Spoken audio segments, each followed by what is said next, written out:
We're going to do lecture 3 on African American resistance. To start this, we're going to go back to World War One. I think a really interesting example of service during World War One by African Americans is called the Harlem Hellfighters. African Americans, of course, served in the military just as they have served in every other U.S. conflict. Many of them actually had to serve in supporting roles and were not able to see active, frontline duty. One of the exceptions is actually called the Harlem Hellfighters. They were handed to the French to fight in the front lines, and while they were fighting with the French, they kind of were exposed to a less segregated society. They were given a chance to prove their valor, and they came out with a Cross of War for bravery.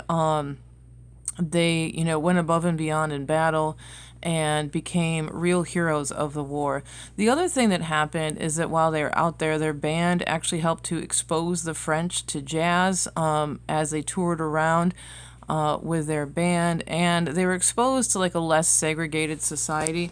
So you can use them as an example of, what was happening, changes that happened during World War One. Another change that happens during World War One is the Great Migration. This starts really in 1910 before World War One and goes all the way really till 1970. There's kind of two waves of the Great Migration. But it really starts with World War One as African Americans are moving north to the cities to get jobs. So one of the major areas that we will see where people move to is they're moving to one other place they're moving to is like southern cities. So you're going to get people moving from the rural areas even to places like New Orleans. But then you also get people moving to like Chicago, Harlem, also getting out here in California. So people are moving because of jobs. One reasons why they can move is because of railroads and these other things. But, they're moving to these major cities and getting jobs, moving away from segregation, away from sharecropping, and to, these opportunities in the North. And so this is a major change as well, is the Great Migration, where folks are moving north. So just because they left, the South, which they're leaving is Jim Crow laws that segregate the South. They're leaving sharecropping. But I think one of the things to remember is that, they're moving to a different sort of segregation. Harlem is segregated by fact. There is no laws in New York that say they have to be segregated, but Harlem was originally supposed to be a white suburb, but the whites never came. So then they opened it up to blacks. And, the North is as segregated as the South, but it's just because of the way things are. It's not a law by the state, but there are other laws like districting laws and other things as well. And we're going to go into that more. But housing policies are discriminatory in the North as well, which is why you get these neighborhoods. One of the other changes that's happening is media. You're going to have people like Louis Armstrong. We know Louis Armstrong came from New Orleans. Jazz has existed in New Orleans before the 1920s, but we think of the 1920s as the jazz age and the kind of influence that artists like Louis Armstrong had on the national consciousness. But the reason why he had that pull is because of radio. People are listening to his music all over America. So no longer is jazz just the music of New Orleans. It is now the music of America. It is being broadcast over the radio. And so in the 1920s, because you have this new radio media, it is broadcasting these new images and kind of changing a lot of people's ideas about this. So media, these are all forces of change, but I think you also have to think about the fact that there are, things that are helping when we sometimes talk about like a backlash or counter-revolution that are putting things the same. The same media that is, showing and like progressing African Americans are also overwhelmingly showing, negative stereotypes about African Americans, and usually they are doing things through what's called like minstrelsy. And so the stereotypes are going back to minstrel shows and using these same stereotypes in a lot of times people are doing these through blackface. White folks would dress up into blackface and pretend to be these caricatures of black folks. One example is the first talking movie in the 1920s is The Jazz Singer. Literally, this is a blackface performance, and is, renowned.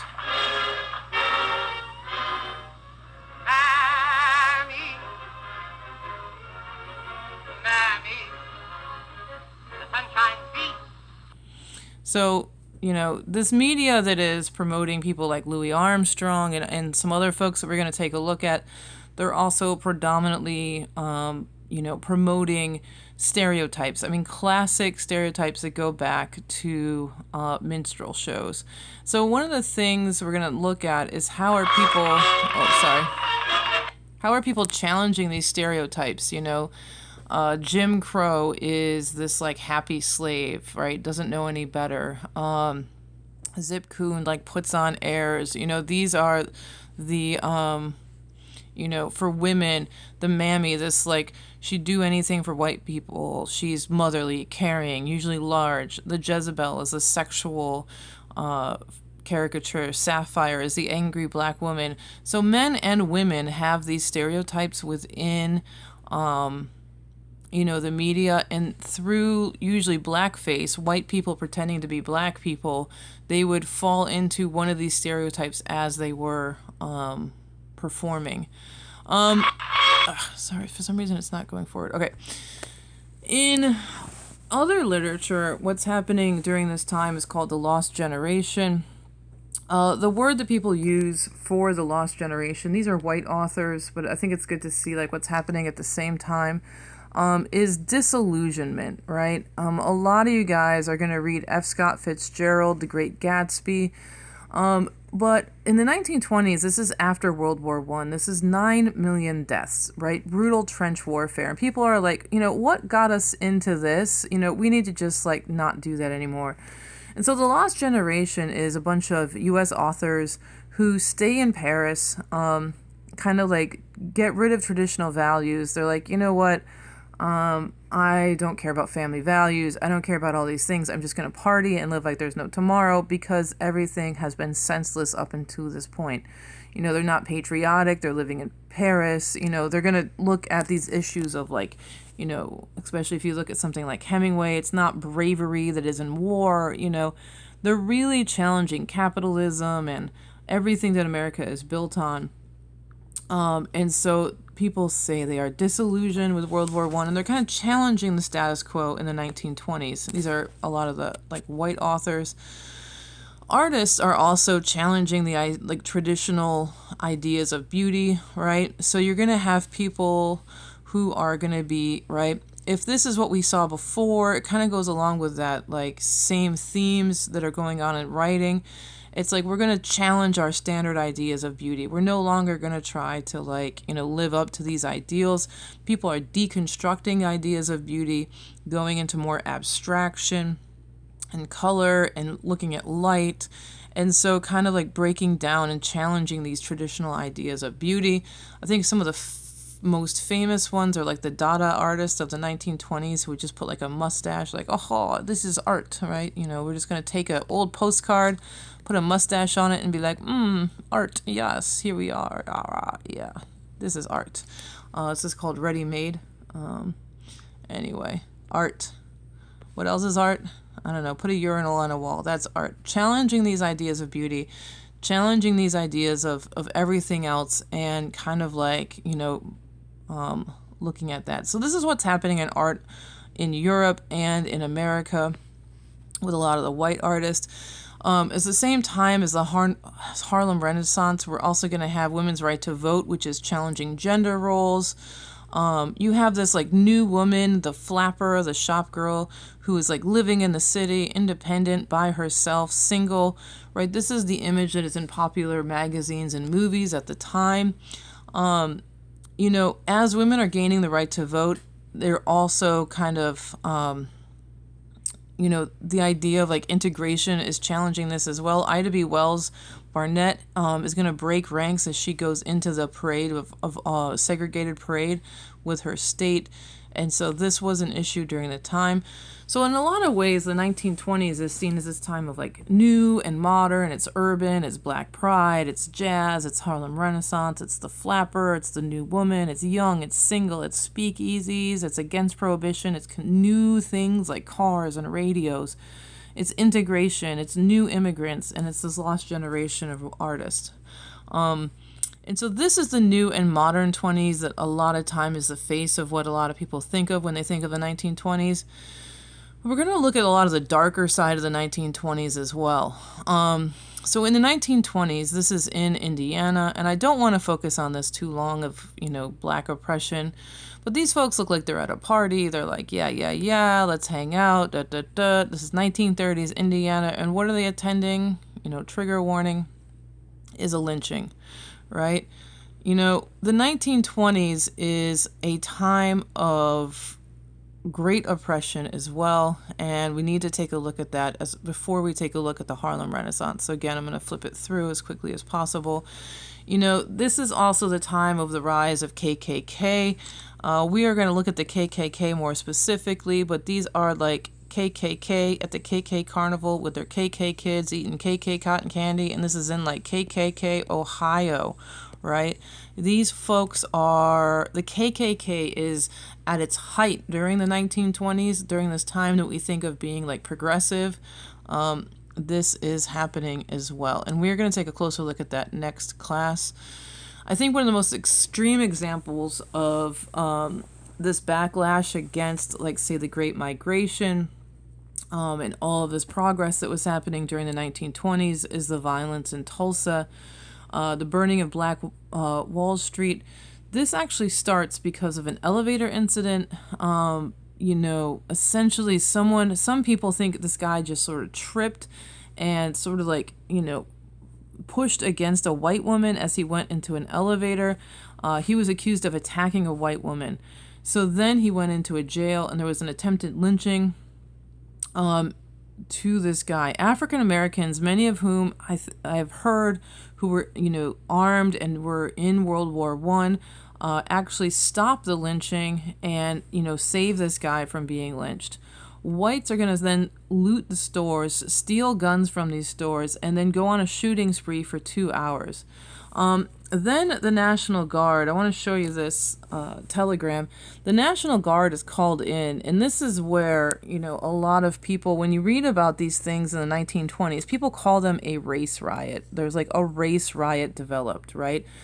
Now, if you think about what happened, someone tried to lynch a black guy, then a bunch of black folks armed themselves to save him, and then white folks broke into stores and went on a shooting spree for 2 hours.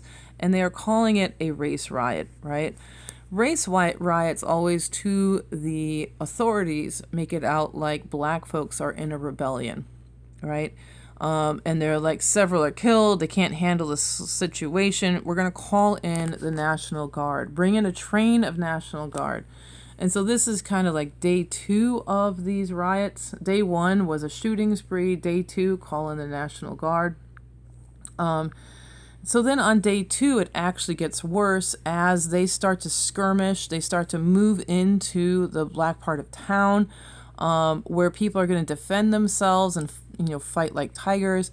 And the last form of resistance came up against gunmen as they're going into a Mount Zion church. And they are going to just start setting stuff on fire. So the National Guard gets called in, and then people start just burning down the town. 6 aircraft are used.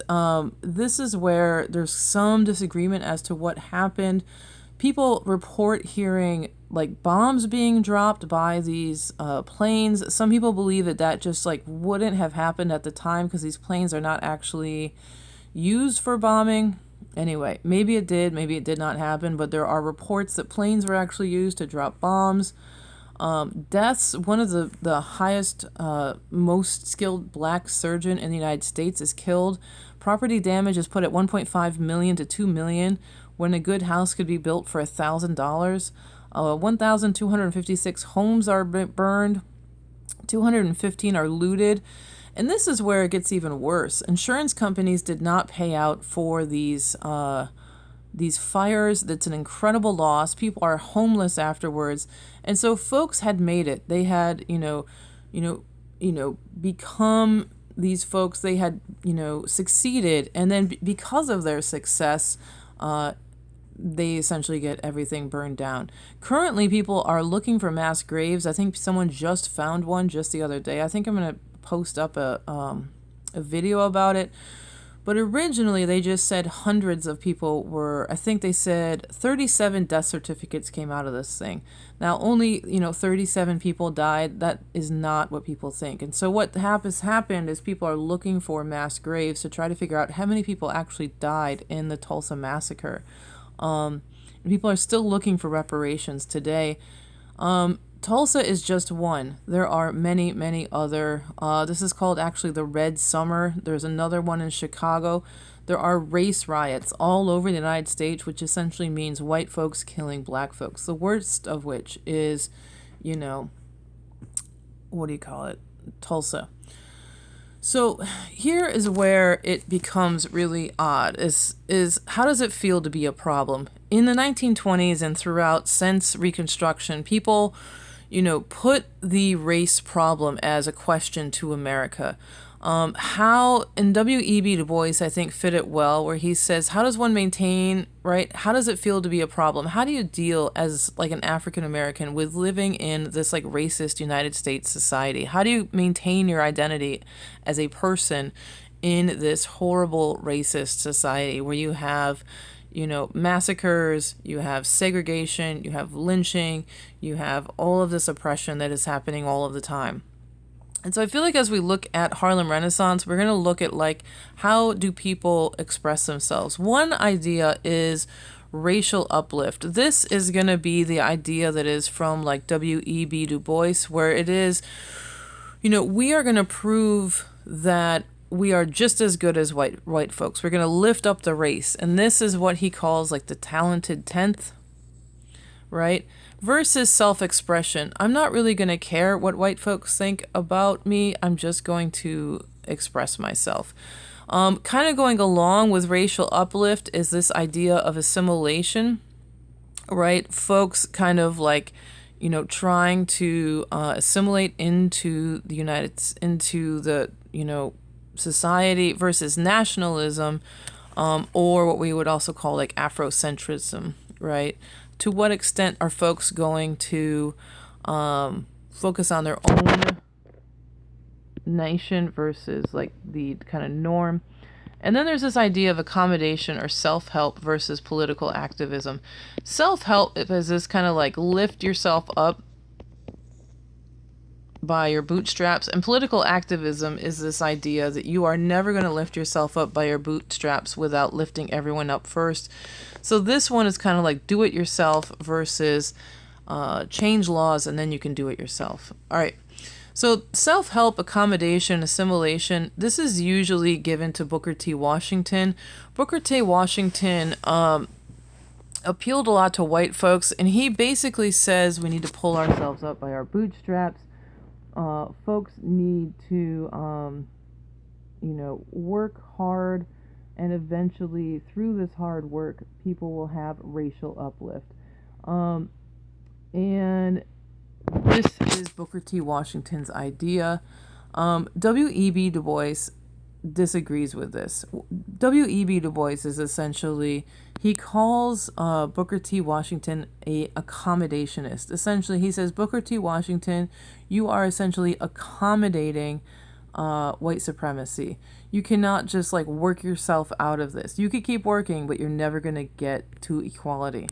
And so W.E.B. Du Bois creates a new idea of respectability, the talented 10th, and he's going to create the NAACP to have kind of like direct activism to change laws.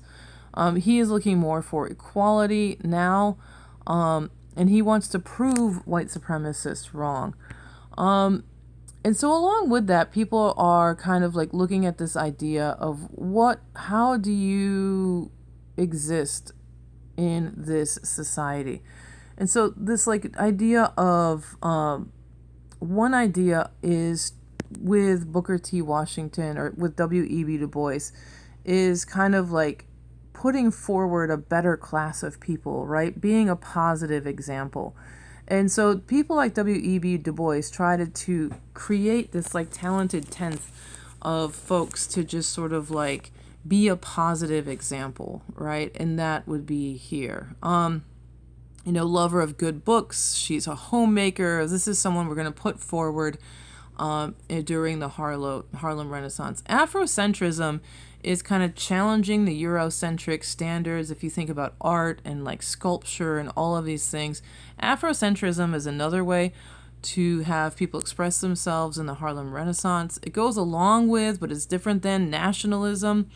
When folks are focusing on developing the black community, this would be like Marcus Garvey, who is focusing on building up black-owned businesses and community, and is distrustful that whites would ever accept African Americans. So nationalism is kind of focusing on your own community. Afrocentrism is kind of an aesthetic. So black self-expression is also part of this. If you think back to, W.E.B. Du Bois, he's like, we need to be, a positive example, a better class of people. We need to kind of have this like racial uplift and, assimilationism. Some folks are like, screw that, right? I want to break free of these Victorian moralities, express sexuality, drinking, smoking, doing all these things. Be angry if you're angry, be country if you're country. Don't feel like you have to uplift the race. And so there's kind of a sense of struggle within, some of the movement where it's like someone would, say something sexual in a song, and then other people would be like, oh, well, you can't do that because you're like buying into stereotypes. I think today it's kind of the same idea with like rap. To what extent is rap, promoting positive expression or not? It's similar to what was happening during the Harlem Renaissance during this time. So in this project, try to kind of is it racial uplift, right? Are people trying to like, prove that this race like, is as good or better than white folks? Or is it self-expression? I'm not trying to prove anything.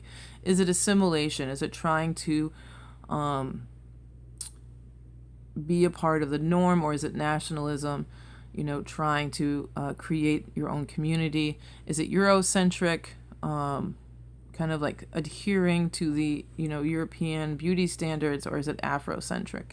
Is it self-help? Is it saying pull yourself up by your bootstraps? Or is it political activism saying we have to change these laws and do direct action? All right, so that is it. 3 paragraphs is going to be due.